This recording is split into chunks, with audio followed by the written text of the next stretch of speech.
ये HMI बोलते हैं, ये हमारा कॉम्बो पैकिंग मशीन है। इसमें इंसेस भी पैक होता है और धूप स्टिक भी पैक होता है, ठीक है। तो यहाँ पे ये पेज डाउन और पेज अप बटन का यूज़ करके, पेज डाउन ये फर्स्ट डिस्प्ले है, उसके नेक्स्ट डिस्प्ले में जाना है। ये दूसरा पेज है, यहाँ पे आपको पूरे दिन में कितने टोटल पाउच निकलेंगे वो यहाँ पे दिखाया जाएगा। उसके बाद आप इसको रीसेट करना है, तो F1 प्रेस करके आप रीसेट कर सकते हो। ये रीसेट हो गया। उसके बाद पेज डाउन करिए, नीचे अगला वाला पेज आएगा।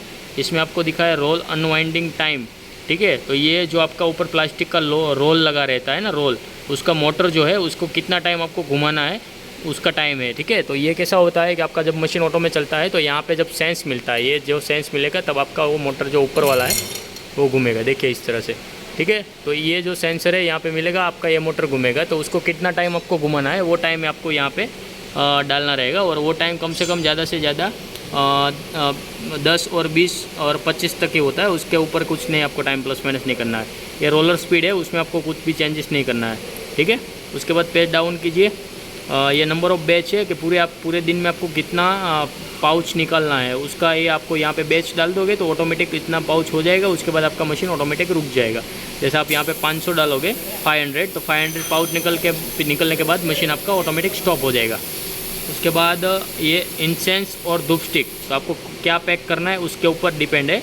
आपको इंसेंस पैक करना है तो ब्लैक, यानी ये ब्लैक है, देखिए ये अभी ब्लैक है, ठीक है, ब्लैक यानी इंसेंस। तो अभी आपका मशीन में जो प्रोग्राम रन हो रहा है वो अगरबत्ती का हो रहा है, और ये आपका वाइट हो जाएगा तो उसके बाद आपका धूप का प्रोग्राम रन होगा। ये देखिए, उसको वाइट करने के लिए क्या करना पड़ेगा, F1 दिया हुआ है, F1 प्रेस करोगे। ये मैं F1 यहाँ पे प्रेस करूँगा तो अभी ये हो गया धूप स्टिक का प्रोग्राम। तो अभी मशीन आपका चलेगा धूप स्टिक के हिसाब से।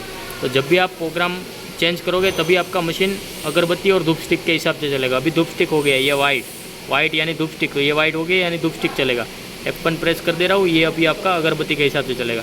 उसके बाद पेज डाउन करोगे तो यहाँ पे नंबर ऑफ़ इंसेंस दिया हुआ है, तो कितना इंच का आपको अगरबत्ती पैक करना है, 9 इंच या 8 इंच, वो आपको यहाँ पे डालना है। उसके लिए आपको F3 प्रेस करना है, F3 प्रेस करना है। यहाँ पे ये ब्लिंक हो रहा है, यहाँ पे लेफ्ट राइट यहाँ पे होगा, ठीक है। यहाँ पे डेटा डाल देना है और उसके बाद एंटर प्रेस कर देना है। उसके बाद नंबर ऑफ़ इंसेंस, तो आपको कितना स्टिक पैक करना है वो यहाँ पे डालना है। उसके लिए आपको F4 प्रेस करना है। F4 प्रेस करोगे उसके बाद जो आपको आगे बताया गया उस हिसाब से आएगा, उसमें आपको डेटा डाल देना है। इसमें आपको डेटा डालना है और उसके बाद एंटर प्रेस करना है, आपका डेटा लॉक हो जाएगा यहाँ पे।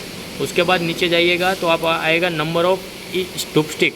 तो धूप स्टिक आपको कितना इंच का पैक करना है वो यहाँ पे डालना है, और नंबर ऑफ़ धूप स्टिक आपको एक पाउच में कितना पैक करना है वो यहाँ पे डालना है। तो उसके लिए आप F5 और F6 का बटन का यूज़ करना है। फिर पेज डाउन करिएगा आप, तो यहाँ पे रेगुलेटर स्पीड है। जितना भी आप यहाँ पे धूप स्टिक या अगरबत्ती डालोगे, धूप स्टिक या अगरबत्ती यहाँ पे जितना भी अगरबत्ती डालोगे और जितना भी धूप स्टिक डालोगे काउंटिंग, उस हिसाब से आपको यहाँ पे रेगुलेटर का स्पीड दिखाएगा। तो वो रेगुलेटर कौन सा है, तो यहाँ पे जो साइड में रेगुलेटर दिया हुआ है ये वाला रेगुलेटर है। तो वहाँ पे जितना स्पीड दिखाएगा उस हिसाब से आपको रेगुलेटर सेट कर देना है। जैसे आपको वहाँ पे ऐसा बोले कि 100 पर है तो आपको यहाँ पे 100 पे सेट कर देना है, और आपको बोले कि 65 पे रखो तो आपको 65 पे, 35 पे बोले तो 35 पे आपको सेट करना रहेगा, ठीक है। वो आपको मैन्युअली सेट करना है, आपको यहाँ पे इंडिकेट कर देंगे। उसके बाद पेज डाउन करिए तो ये पाउच लेंथ दिया हुआ है, वो आपका जो पाउच लेंथ आएगा वो यहाँ पे आ जाएगा। जैसे आप प्रोग्राम डालोगे उस हिसाब से आपको कोई प्लस माइनस अगर करना है तो F1 प्रेस करके आप पाउच लेंथ में प्लस माइनस कर सकते हो। ये सीलिंग टाइम दिया है, जो यहाँ पे कटिंग असेंबली का जो बॉटम सीलिंग होता है ना आपका, ये बॉटम वाला जो सीलिंग होता है उसका ये टाइम दिया हुआ है। उसमें भी आपको अगर प्लस माइनस करना है तो F2 प्रेस करके आप प्लस माइनस कर सकते हो। उसके बाद पेज डाउन कीजिए तो पाउच पुश F8, ठीक है। ये धूप स्टिक का प्रोग्राम चालू होगा तब ये ऑटोमेटिक ऑन हो जाएगा, ठीक है। और अगर ऑटोमेटिक नहीं हो रहा है तो आपको यहाँ मैनुअल भी F8 प्रेस करके इसको ऑन कर सकते हो। वाइट यानी ऑफ, ये अभी ऑफ है, ब्लैक F8 दबाओगे आप इसको ऑन कर सकते हो। ये क्या है, तो आप धूप स्टिक जब पैक करोगे तब ये वाला जो यहाँ पे एक नीचे सिस्टम लगाया हुआ है वो ऐसा वाइब्रेशन होना चाहिए, ठीक है, वो धूप स्टिक के लिए है। उसके बाद पेज डाउन करिए, नंबर ऑफ़ पुश, तो आपको कितनी सेकंड तक पुश वाइब्रेशन कराना है वो यहाँ पे आएगा, ठीक है। उसको कितनी सेकंड तक वाइब्रेट करना है वो यहाँ पे आएगा। उसके बाद ये उसका टाइम है। उसके बाद ये आप में इसमें आपको कुछ नहीं करना है, इसमें भी आपको कुछ नहीं करना है, ठीक है। तो ये हो गया आपका HMI का डेटा। और ये यहाँ पे ये रोल का, प्लास्टिक का जो रोल है उसका स्विच दिया हुआ है। ऊपर जो आपको रोल लगा है वो मोटर है ना, मोटर, उसको घुमाने के लिए ये स्विच दे, ये ऑन करना पड़ेगा मशीन जब स्टार्ट करोगे तब। और ये हीटर का स्विच है, ये ऊपर वाला हीटर है जो रोलर का है ये, और ये बॉटम वाला हीटर टेम्परेचर कंट्रोलर है जो नीचे का है ये, ठीक है। ये स्विच आप ऑफ करोगे तो हीटर बंद हो जाएगी, स्विच स्टार्ट करोगे तो हीटर स्टार्ट हो जाएगा। यहाँ पे सेट का बटन है, वो बटन दबाना सा है। टेम्परेचर जब आपको सेट करना है तो सेट का बटन दबाइए, यहाँ से इंक्रीज